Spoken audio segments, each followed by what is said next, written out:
ખમીદાણા ગામે રહેતા આ વ્યક્તિ અલગ અલગ પ્રકારના અથાણા તૈયાર કરી તેનું વેચાણ કરી રહ્યા છે। હાલના સમયમાં જોઈએ તો લોકો વિવિધ પ્રકારની તાલીમ મેળવીને પોતાનો વ્યવસાય શરૂ કરી રહ્યા છે।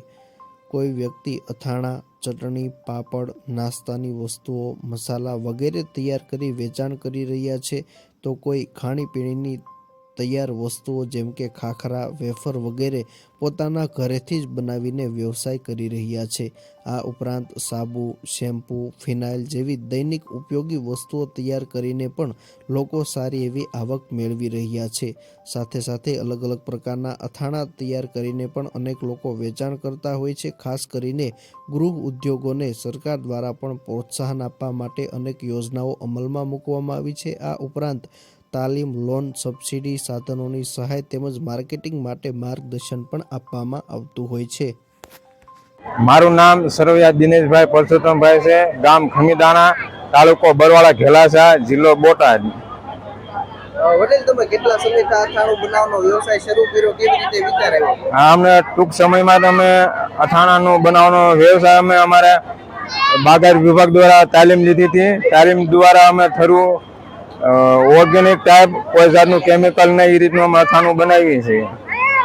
કેટલા જાતના અથાણા કેવી રીતે તૈયાર કરો? 4-5 જાતના અથાણા બનાવી છે। આ એક લીંબુનું અથાણું છે, પછી કેરીના ભરદાનું અથાણું બનાવ્યું છે, મરચાનું બનાવ્યું છે, તુરિયાનું એનું બધું બનાવ્યું છે અથાણું। નોખી જાતના વેરાયટી બનાવી છે। કેટલો ભાવ છે ને ક્યાં સુધી વેચાણ કરો? આના નોખો ભાવ છે વેરાયટી પ્રમાણે, અને જેની જેવી સિઝન આવી એ પ્રમાણે વધુ અથાણું અમે બનાવીએ છીએ। ક્યાં સુધી વેચાણ કરો? અત્યાર સુધીમાં કેટલું વેચાણ? અત્યાર લગીનમાં ઘણું અમે વેચાણ કરી નાખ્યું છે, અને ઓનલાઈન માર્કેટમાં કુરિયર દ્વારા પણ અમે વસ્તુ જેને ગમ્યું હોય અથાણું ફરીને અમારો કોન્ટેક્ટ કરે તો ઓનલાઈન એમને ઘરે અમે પહોંચાડી દઈએ છીએ કુરિયર દ્વારા। ખમીદાણા ગામે રહેતા સરવૈયા દિનેશભાઈ પરસોત્તમભાઈ, જેઓ અગાઉ ખેતીકામ તેમજ હીરાના વ્યવસાય સાથે જોડાયા હતા, પરંતુ થોડા દિવસો પહેલા બાગાયત વિભાગ દ્વારા અથાણા બનાવવા માટેનું તાલીમનું આયોજન કરવામાં આવ્યું હતું, જેમાં દિનેશભાઈએ ભાગ લીધો હતો।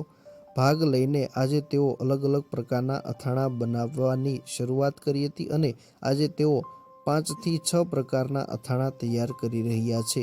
લીંબુ, કેરી, ખજૂર જેવા અલગ અલગ વસ્તુઓનો ઉપયોગ કરીને અથાણા તૈયાર કરી રહ્યા છે।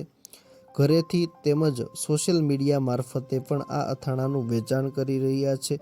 અથાણાનું પોતે વેચાણ સ્થાનિક ગામ, આસપાસના ગ્રામ્ય વિસ્તાર તેમજ સુરત, અમદાવાદ જેવા મોટા શહેરો સુધી પણ વેચાણ કરી સારી એવી આવક મેળવી રહ્યા છે।